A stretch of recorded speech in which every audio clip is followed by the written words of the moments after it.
Hello बच्चों, नमस्कार। मैं विराम फिजिक्स की क्लास 12 में आपका स्वागत करता हूं। आइए प्यारे बच्चों, आज गतिमान आवेश और चुंबकीय क्षेत्र चैप्टर स्टार्ट है। इसमें मोस्ट इम्पॉर्टेंट टॉपिक पर चर्चा करने चल रहा हूं। उस टॉपिक का नाम है बायो-सेवर्ट का नियम। जो बच्चे अभी अभी मेरे चैनल से जुड़े हैं उनसे मेरा निवेदन है कि मेरे जो लेक्चर है लास्ट तक सुनिएगा। आपको निश्चित रूप से यह जो टॉपिक बायो-सेवर्ट का नियम है समझ में आ जाएगा। पहले मैं आपको सिखाता हूं बायो-सेवर्ट नियम से पहले का इतिहास क्या है। प्यारे बच्चों, आप जान चुके हो कि महान साइंटिस्ट ओरिस्टेड ने प्रयोग किया कि जब किसी धारावाहिक चालक में धारा प्रवाहित की जाती है तो उसके चारों तरफ चुंबकीय क्षेत्र उत्पन्न हो जाता है। You right. लेकिन ओरिस्टेड ने चुंबकीय क्षेत्र के परिमाण क्या है, दिशा क्या है, इसके लिए कोई मैथमेटिकल नियम उस समय नहीं दिया। और बहुत अधिक वैज्ञानिकों ने धारावाही चालक के समीप उत्पन्न चुंबकीय क्षेत्र के परिमाण और दिशा जानने की कोशिश की। उनमें सफल वैज्ञानिक थे कौन? बायो तथा सेवर्ट ने अपने प्रयोग द्वारा किसी धारावाही चालक में प्रवाहित धारा के कारण उत्पन्न चुंबकीय क्षेत्र का परिमाण और दिशा ज्ञात किया। और प्यारे बच्चों, एक चीज और जान लीजिए, बायो-सेवर्ट का जो नियम है वह किसी भी धारावाही चालक द्वारा उत्पन्न चुंबकीय क्षेत्र का परिमाण ज्ञात करने का सबसे आसान और मौलिक नियम है, फंडामेंटल पहला नियम है। इसीलिए आगे के चैप्टर का ये आगे के टॉपिक जो भी आपको मिलेंगे चुंबकीय क्षेत्र का परिमाण ज्ञात करने का, वो कौन सा नियम होगा? सबसे पहले यही नियम लगाएंगे, बायो-सेवर्ट का नियम। आइए, अब बायो-सेवर्ट का नियम क्या है? परीक्षा के नजरिए से बहुत इंपॉर्टेंट है। किसी बोर्ड के लिए प्यारे बच्चों बहुत आता है। ये शुरू करते हैं। सबसे पहले जल्दी से यह फिगर बना लीजिए। यह साहब एक धारावाही चालक है। इस धारावाही चालक में फिगर बना लिए। इस धारावाही चालक में एक अस्थायी धारा आई, परमानेंट करंट आई प्रवाहित हो रही है। इस धारावाही चालक के कारण धारावाही चालक के समीप एक बिंदु P है, कितनी दूरी पर? R दूरी पर, जहां हमें चुंबकीय क्षेत्र का परिमाण ज्ञात करना है। आप प्यारे बच्चों देखिए, यही चीज यहां भी है। एक चीज आप यहां दिखाई दे रहा होगा मन में प्रश्न, ये क्रॉस क्यों बना दिया गया, यहां डॉट क्यों? क्रॉस का मतलब तो आपको हम लेक्चर नंबर 5 में सिखा चुके हैं। लेकिन इसका मतलब होगा यहां पर जो चुंबकीय क्षेत्र का परिमाण तो अभी निकालेंगे, नियम बताएंगे आपको। यहां जो चुंबकीय क्षेत्र की दिशा होगी कागज बिंदु P पर, कागज तल के लंबवत नीचे की तरफ होगी। और यहां जबकि धारा एक ऐसे प्रवाहित हो रही है, यहां क्या होगी? कागज तल के लंबवत ऊपर की तरफ होगी। दिशा की चर्चा हम बाद में करेंगे, पहले परिमाण की चर्चा करते हैं। बायो-सेवर्ट ने अपने प्रयोग द्वारा यह सिद्ध किया कि जब किसी धारावाही चालक में धारा प्रवाहित की जाती है उसके चारों तरफ चुंबकीय क्षेत्र उत्पन्न होता है, तो धारावाही चालक के लघुखंड द्वारा उत्पन्न चुंबकीय क्षेत्र dV का मान कहां? बिंदु P पर। बायो-सेवर्ट ने अपने प्रयोगों द्वारा यह सिद्ध किया कि धारावाही चालक के लघुखंड माने अनंत सूक्ष्म खंड द्वारा उत्पन्न चुंबकीय क्षेत्र dV का मान बिंदु P पर निम्न कारकों पर निर्भर करता है। इसका मतलब क्या होगा? निम्न कारकों पर निर्भर करता है। यही स्टॉप करिए, थोड़ा सा हम बताते हैं। इन्होंने लघुखंड ले लिया है, पूरे धारावाही चालक ने ये लघुखंड है बेटा। लघुखंड का मतलब अनंत सूक्ष्म खंड होगा। अब चूंकि अनंत सूक्ष्म खंड बनाएंगे तो आपको दिखाई ही नहीं पड़ेगा, इसलिए आप ये समझिए कि अनंत सूक्ष्म खंड है।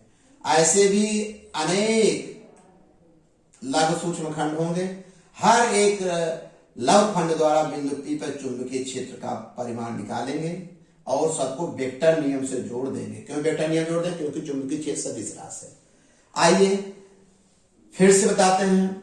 बाउसेवर्ट ने बताया कि जब किसी धारावाहिक चालक में धारा प्रवाहित की जाती है, अपने प्रयोगों द्वारा बताया कि जब किसी धारावाहिक चालक में धारा प्रवाहित की जाती है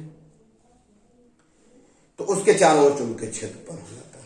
तब उन्होंने बताया कि धारावाहिक चालक के किसी लघु खंड द्वारा धारावाहिक चालक के समीप बिंदु P पर उत्पन्न चुंबकीय क्षेत्र का जो परिमाण होगा निम्न बातों पर निर्भर करता है। आप लिखिए रोमन गिनती में 1। यह मतलब डीबी माने चुंबकीय क्षेत्र, यह धारावाहिक चालक में प्रवाहित धारा के धारावाहिक चालक में प्रवाहित धारा के अनुपाती होता है। यह स्टेटमेंट हो गया। बीचों बीच लिखिए, कॉपी के बीचों बीच लिखिए प्यारे बच्चों, डीबी समानुपाती आई हो गया। अब लिखिएगा नीचे रोमन गिनती 2। यह धारावाहिक चालक के लघु खंड के धारावाहिक चालक के जो लघु खंड या यह लघु खंड के लंबाई के अनुपाती होता है। यह माने कौन? समझ रहे ना? लघु खंड द्वारा उत्पन्न चुंबकीय क्षेत्र। ठीक, बीचों बीच फिर लिख दिया डीबी समानुपाती डीएल, लिख दिए कॉपी के बीच में। फिर तीसरा लिखिए, यह धारावाहिक लघु खंड को बिंदु P से मिलाने वाली रेखा के बीच बने कोण, यह माने डीबी। यह लघु खंड डीएल को बिंदु P से मिलाने वाली रेखा के बीच बने कोण की ज्या माने साइन थीटा। और बेटा कोण हमेशा ऐसे लेंगे, नीचे नाला नहीं लेंगे, धारा की दिशा में लेंगे। ये आपको सीखना पड़ेगा। यह लघु खंड को बिंदु P से मिलाने वाली रेखा के बीच बने कोण की ज्या के अनुपाती होती, अर्थात फिर बीचों बीच कॉपी के बीच में लिखोगे डीबी समानुपाती साइन थीटा। चौथा क्या उन्होंने बताया? यह बिंदु P को लघु खंड से मिलाने वाली दूरी के वर्ग के व्युत्क्रमानुपाती होता है। यह 4 नियम दिए कि लघु खंड द्वारा उत्पन्न चुंबकीय क्षेत्र डीबी का मान इन 4 बातों पर निर्भर करता है। प्यारे बच्चों, इन चारों नियमों को अगर मिला दें तो संबंध मिला डीबी, क्या मिला बेटा? डीबी समानुपाती आई डीएल साइन थीटा बटे आर स्क्वायर। इस संबंध को ही बाउसेवर्ट नियम कहते हैं। हो गया प्यारे बच्चों? अब यहां लिखिए कि यह धारावाहिक चालक निर्वात में या वायु में स्थित हो तब इस संबंध को इस तरह लिख सकते हैं प्यारे बच्चों। कैसे लिख सकते हो? D B equal to mu 0/4 pi I sine theta बटे आर स्क्वायर। यह हुआ, इस समीकरण 1 बना दीजिए। इसी संबंध को DB equal to mu 0/4 pi I DL sine theta बटे आर स्क्वायर, यही बाउसेवर्ट का नियम है। परीक्षा में 1 नंबर के पूछा जाता है और आने वाला जो डेरिवेशन होगा इसी पर आधारित है, क्योंकि बाउसेवर्ट का जो नियम है चुंबकीय क्षेत्र का परिमाण ज्ञात करने का फंडामेंटल नियम है। 1 नंबर का आता है बाउसेवर्ट का नियम, आप लिखिएगा। 2 नंबर का आएगा तो पूरा व्याख्या जो बताएं उसको लिखना पड़ेगा। मुझे विश्वास है कि सर आपको अच्छी तरह समझ में आ रहा है। क्यों भाई?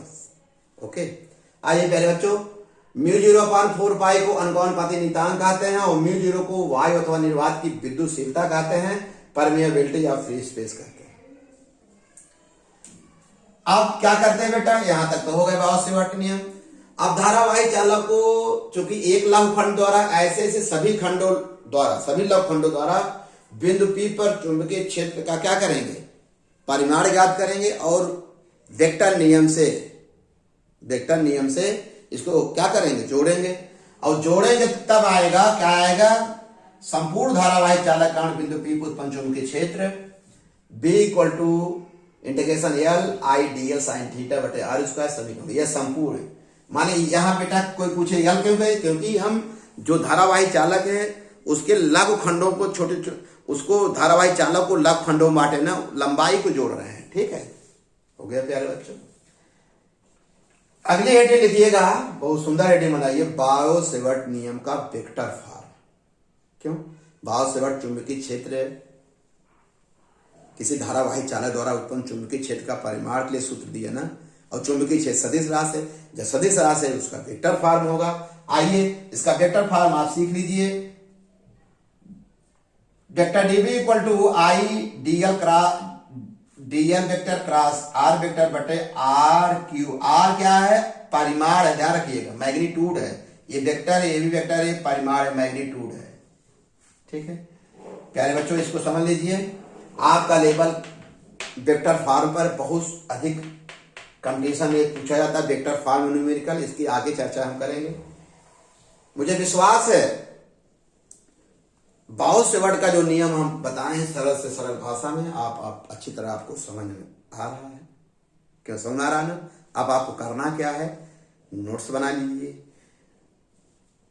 लेक्चर को 2 बार सुन लीजिएगा, या एक बार जब समझ में एक ही बार में लगभग समझ में आ जाएगा, तुरंत नोट्स बना लीजिए। अगर कहीं प्रॉब्लम हो तो हमसे कमेंट्स लिखिए कि सर यहाँ प्रॉब्लम हो रही है, और जब अच्छी तरह समझ में आ रहा है तो बेटा लाइक कर लीजिए ना। ओके बेटा, धन्यवाद।